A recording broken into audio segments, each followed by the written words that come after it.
Good morning. Today I'd like to talk about homophobia. And when I talk about homophobia, I'm going to talk about the origins, the impacts, and ways to mitigate. Um, Homophobia, simply put, is the hatred or fear of any hetero non-normative behavior. So anybody from the LGBTQ plus community. The origins of homophobia, we can look at religious doctrine and text, particularly monotheistic religions such as Judaism, Christianity, Islam. And these texts have been interpreted to denounce homosexuality. Uh, they've led followers, because of this, to adopt a view of disgust or hatred of persons from the LGBTQ plus community. They encourage that hatred.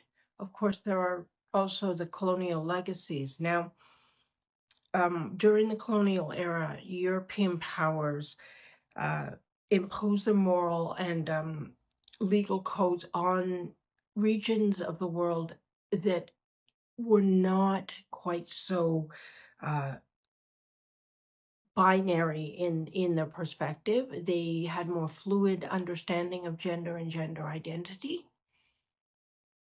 Um, because of this imposition of belief systems and moral codes, these values, if you will, persist even today.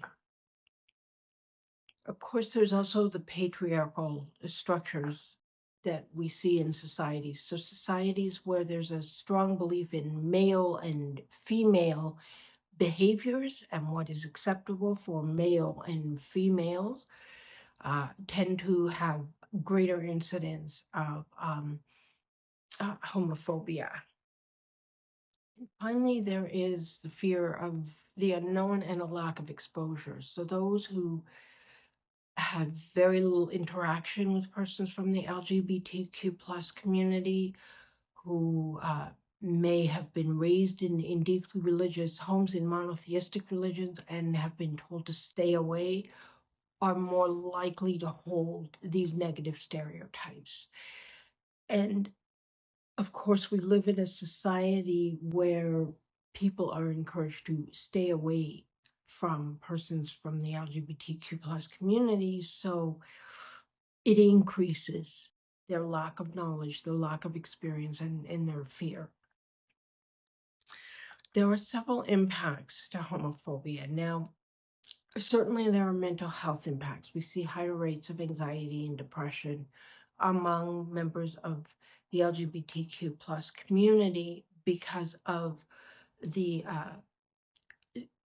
because homophobia tends to cause things like cortisol to increase in the brain because of the stress it causes. At the same time, for example, in the place I just recently moved from, there was someone with a severe mental illness who was espousing homophobia. So the mental illness led to hatred, which resulted in many people in the building living in fear because they were members of the LGBTQ plus community, and as a result, several complaints were made, not just by members of the LGBTQ plus community. This person was espousing some very scary stuff, and it affected everyone. So mental illness can be on both ends. It can be as a person who is part of the member of the LGBTQ plus community suffering stress because of the homophobia they're experiencing, or it can be espoused by someone.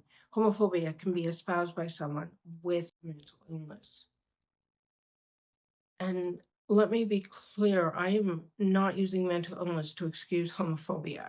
I find it repulsive, in fact, that the place I was living tried to use this person's mental health issues as an excuse for their blatant hatred of people, including myself, who are part of the LGBTQ plus community. But it does happen. There's also social and economic marginalization. So access to housing, employment, um, social services, these are all impacted if you are a member of the LGBTQ plus community. You don't have access to the same basic essentials like employment and housing that you would if you were not a member of the LGBTQ plus community, which increases stress, which increases risk of things like depression and anxiety. And finally, of course, there's violence and victimization. So it can be verbal violence, it can be abhorrent comments, or it can be actual physical violence. And we see this in hate crimes throughout many places that have been engaged in on persons who are members of the LGBTQ plus community.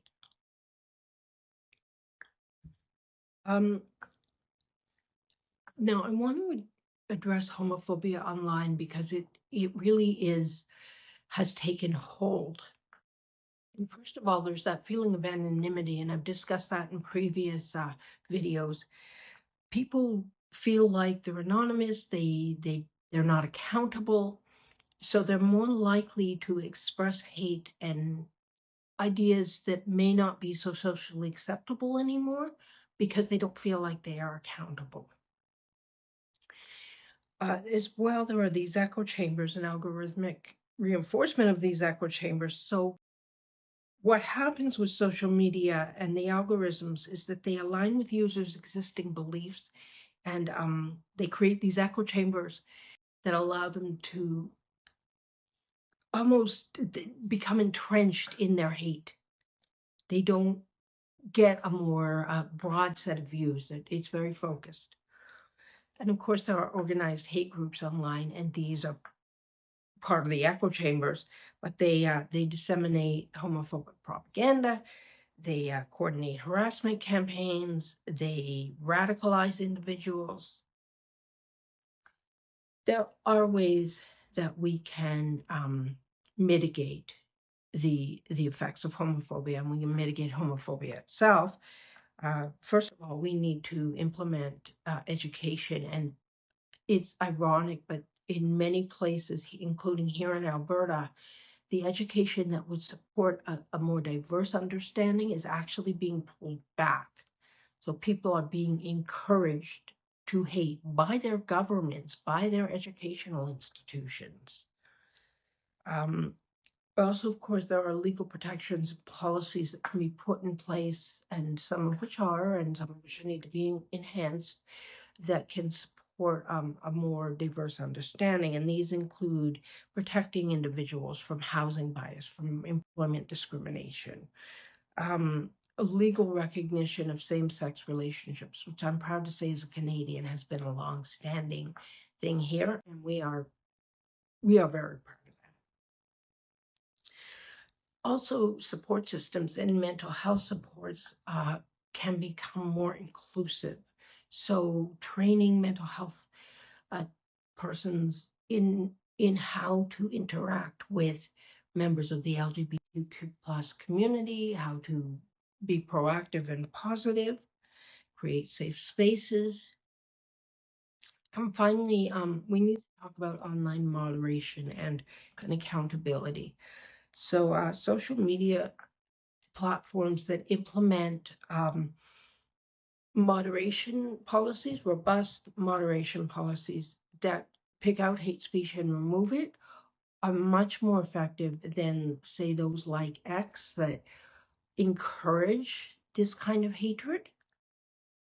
And so it's an opportunity for people to challenge these kinds of harmful uh, attitudes, especially if, for example, I've received on my own videos, I've received numerous homophobic comments, and many of them, even though I'm putting in place moderation, they're still getting through.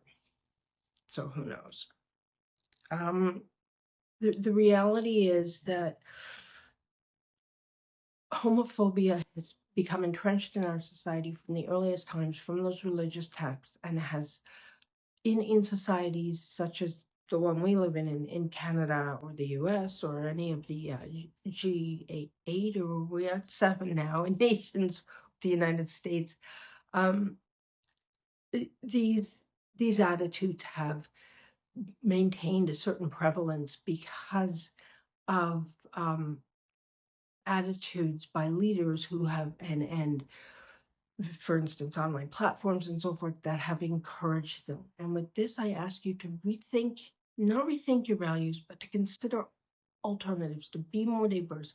Get out of your echo chamber and look around and just see what you think. You might not agree, that's okay. You might find out that there are more attitudes than the one you espouse. With that, I say, please, it may not be important to you. I've said this before, but if you enjoyed this video, if you got anything out of it, hit like and subscribe. Share with those who might be interested. I love comments. Keep them respectful. Remember, to be senior is to be proud. Hugs.